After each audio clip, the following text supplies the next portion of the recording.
280 in the books. Guys, this fight was didn't live up to a full hype, but I'll get into that right now. We got TJ Dillashaw versus Aljamain Sterling. I do feel like this fight would have been a lot more better, but it turns out that TJ Dillashaw was hurt. TJ Dillashaw was hurt coming into this fight. We don't know for how long, but we know he was hurt. He had a dislocated shoulder, and this is why he wasn't doing mitts in the background. For those who have seen this and seen what's going on, watching TJ warm up, he wasn't hitting mitts. So it looks like he went in there with a dislocated shoulder. It wasn't something that just recently happened maybe. Maybe it happened a couple of days ago, maybe yesterday, maybe day before, maybe even a week. Who knows? But TJ was hurt.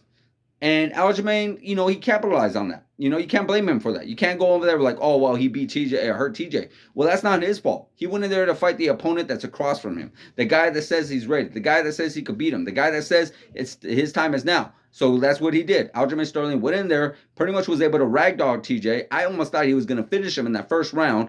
But with one arm, TJ wasn't really able to defend himself. He wasn't really able to defend takedowns. He wasn't really able to defend the ground and pound that Aljamain Sterling was putting on him. And in that second round, he put it on him so much he could not push up. He had him on his back. He was definitely on top of him. He was just ground and pounding away. And TJ just could not scoop up because of his shoulder injury. So what ends up happening is Aljamain pretty much closes the show with a second round stoppage. Now, it's still very impressive, because TJ Dillashaw's never been really stopped like that. He did get a first round stoppage against Henry Cejudo, which happens to be very, very fast. Could have been sooner. It could have been an early stoppage, but we don't know.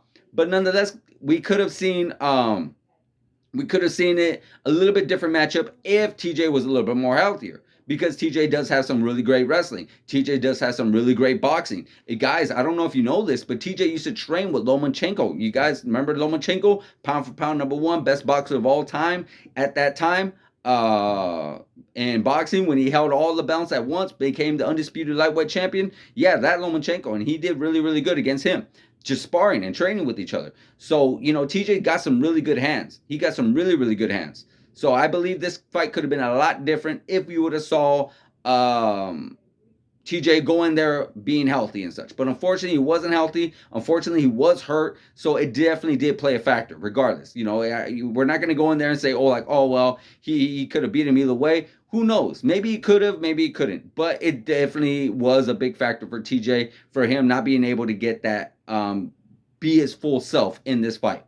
So it's unfortunate, guys. But definitely a good fight. I enjoyed it. I would love to see a rematch down the line to see these two guys healthy and take each other on at full health. That would be a great fun fight. If you guys haven't seen it, please go check it out.